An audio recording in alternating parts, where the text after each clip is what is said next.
Is everybody ready? Need another moment? I can give you another moment if you need. Good. All right. Hi, everyone. I'm Kent Vasko, and I'm going to talk about the thing that's on the slide there. So first, I'm going to give a little overview of myself, who I work for, how we got involved with MTConnect in the first place, and then my story of making the MakerBot agent adapter. And it's going to be a pretty high-level presentation, and then any technical questions can come out at the end. I'm not a very good technical, like throw code up on the slide and talk about it person. So first, I'm a software developer and interaction developer, or I might be called a software engineer. Depends on where I've been and what I'm doing. I have a computer science degree from a small liberal arts college and a master's of entertainment technology from Carnegie Mellon University. And in my professional career, I spent 3 years putting software-based interactive attractions into Disney theme parks. And I currently work for a company called Maya Design. And Maya Design is a design consultancy and a technology research lab based in Pittsburgh, Pennsylvania. We've been around for 26 years, and we've helped companies all around the world solve their problems and solve, well, a bunch of different things that come their way.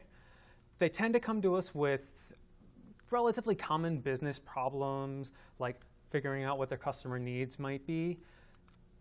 And in this ever-changing world, that becomes a bigger unknown to many companies.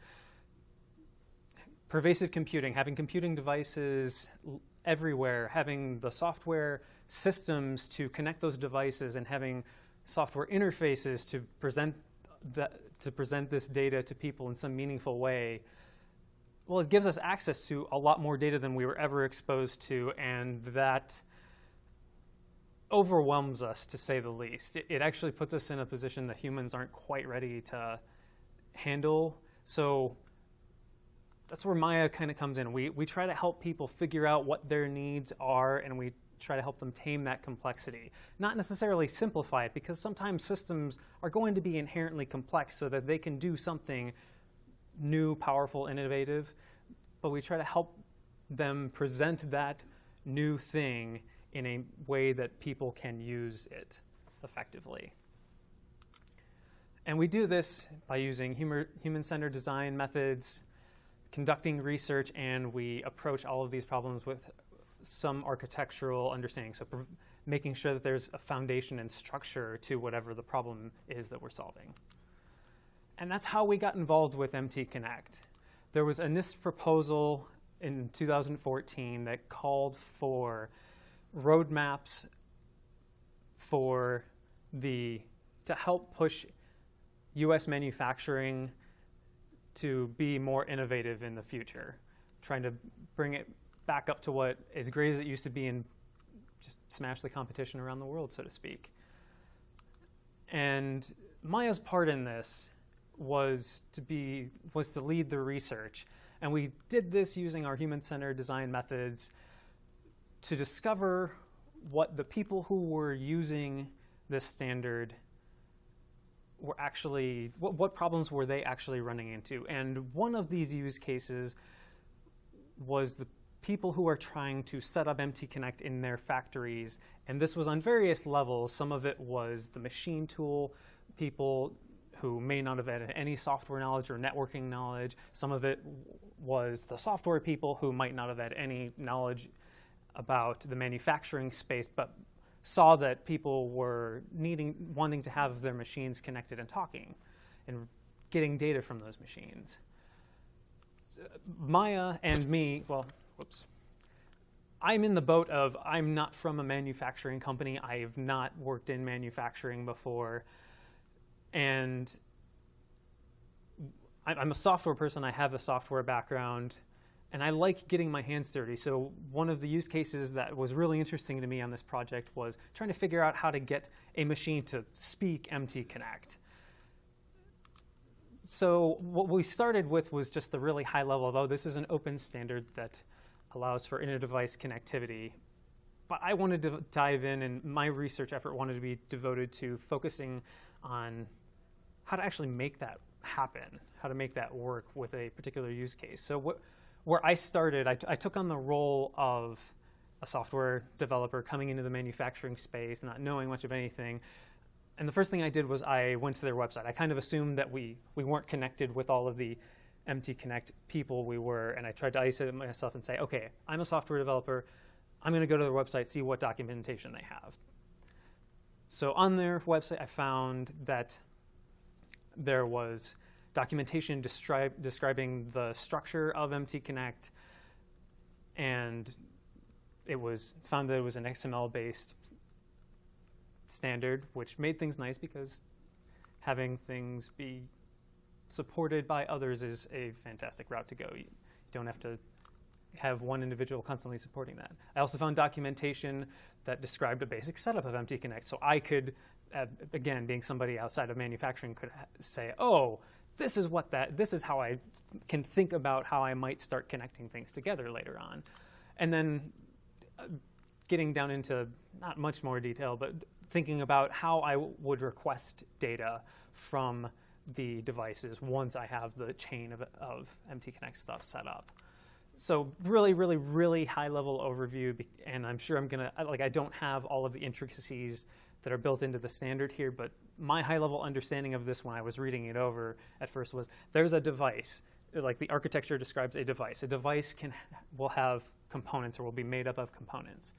Components can have subcomponents, and then subcomponents and components will have data items.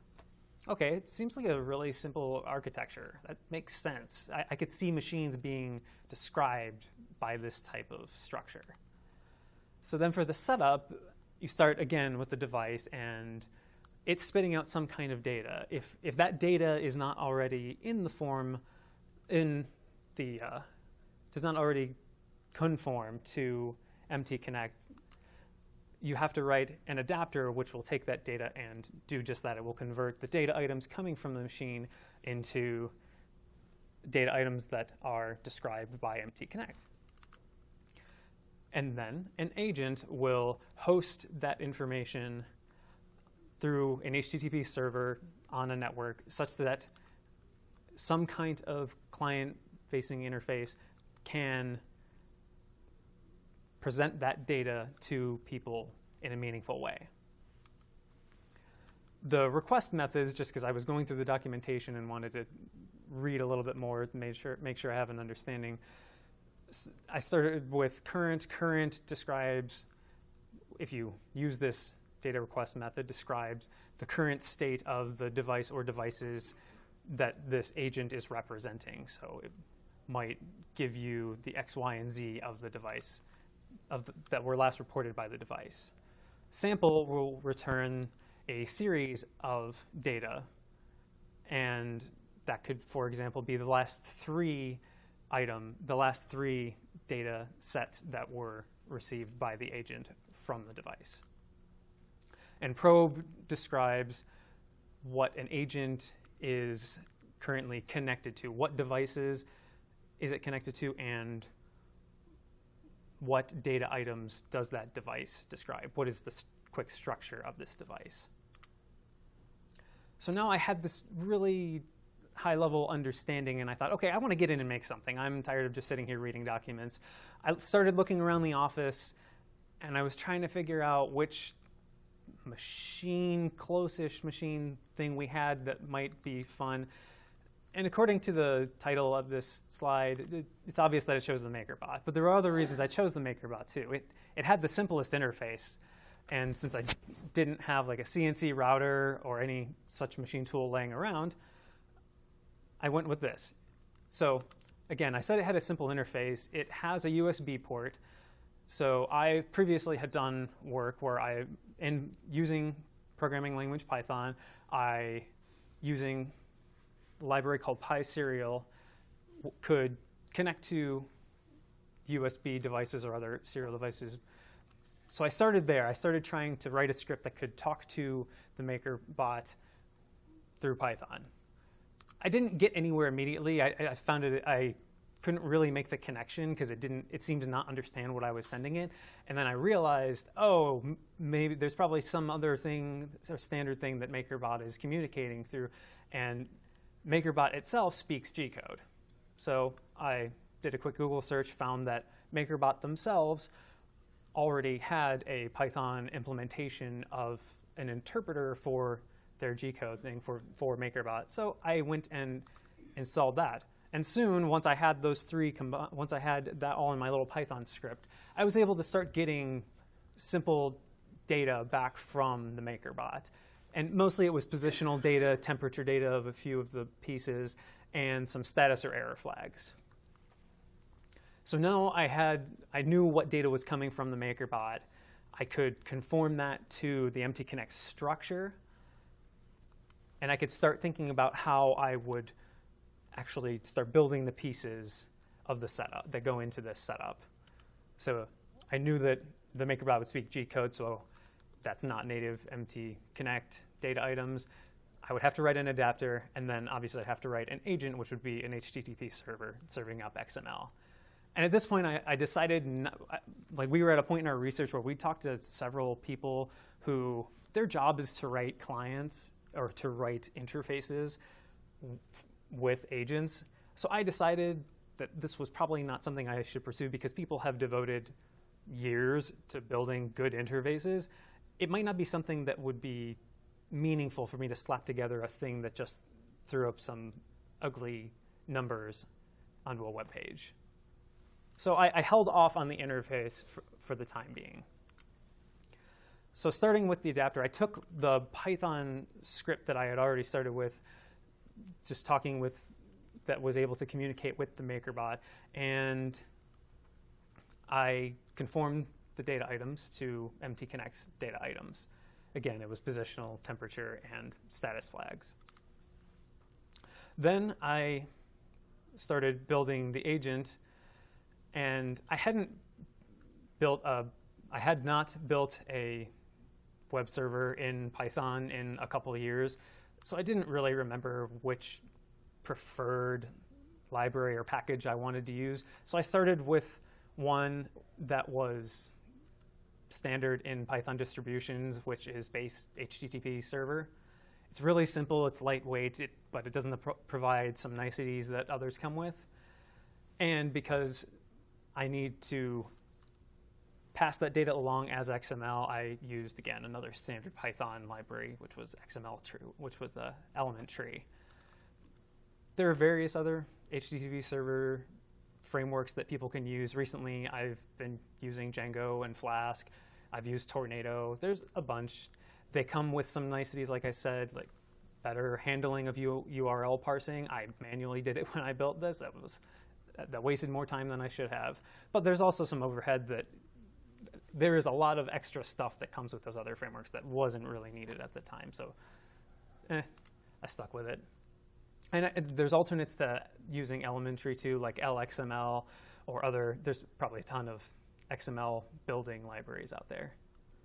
Anyways, now onto actually making this thing work. I thought I had everything set up, and I skipped ahead a slide a little prematurely, but I opened up a web browser to see what my XML was going to look like, and oh crap, I was receiving errors that I didn't understand. Well, typical me, I rushed through my prototype, didn't really set up any tests, so I went through the typical like lather, rinse, repeat cycle of find the bug, like track it down, fix the bug. But I discovered a couple nice ways of determining that my bug tracking was actually being effective. One of them, even though this illustration is not the greatest, was I decided to go back and actually hand build the XML I was expecting to receive for each of the requests, just because it would give me a better idea of what my output should look like, and oh, maybe I nested this information or this data item incorrectly on this sub-element or on the subcomponent. That happened in several places. So building it by hand was extremely useful just for making sure that I understood what I was making the software do. And then since MTConnect is an XML-based standard and there are already a ton of XML checking tools out there, I realized, oh, hey, I could validate the XML that my agent adapter is producing against the schema. So I literally did that, and through both of those processes, I was able to better find issues that I was having. And at the end, I finally had data structured as the standard was dictating it should be, and I could validate that just by going to a website and kind of pasting them both in and running check. And I knew, and then I could watch and like refresh my browser several times and change the URL query parameters to see that I was getting the live data back that I was expecting while watching the MakerBot go. This proved to be extremely, extremely helpful when we were talking to our research participants. I'm glad that my boss and I, who are part of the engineering team, chose to have one of us dive in and actually make this thing. Because when we were talking, we could start to get an idea of what people thought were good features of the standard, what were not as good features, of what they might like to add and why they might like to add them. We could have a little bit of a more technical conversation with some more technical people. And I do want to say, for anybody who is new, most of you look like people who have been engaged with the standard for a while, but I was new, again, new to manufacturing, new to really machine tools, new to the standard. But all in all, the time I took on this was maybe 40 hours. Between like 2 or 3 weeks, I put about that much time into it. So relatively short turnover for, it's still what I would call a prototype, but it was a functioning prototype at the end of it. It was producing data as was expected. And this was all possible because of the documentation that was available on MTConnect's website, the resources available through the user portal, and examples on MTConnect's GitHub were extremely helpful just to have something to view and browse to see, oh, how do they logically structure some of this?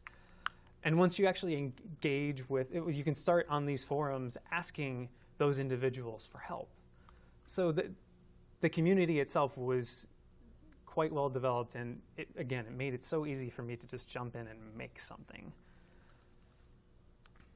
So that's all I have to really talk about. I'd like to field any questions, but anybody who's new, check out MTConnect's website. The MakerBot agent adapter is on MTConnect's GitHub. Go view it.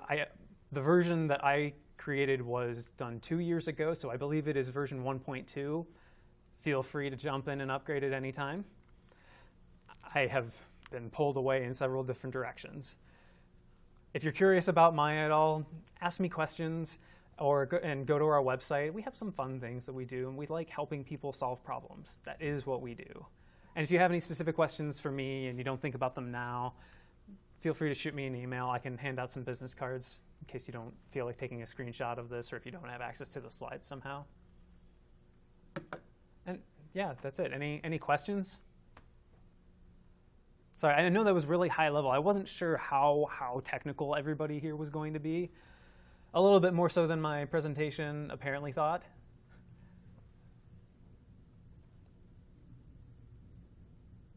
All good? Okay, yeah, thank you.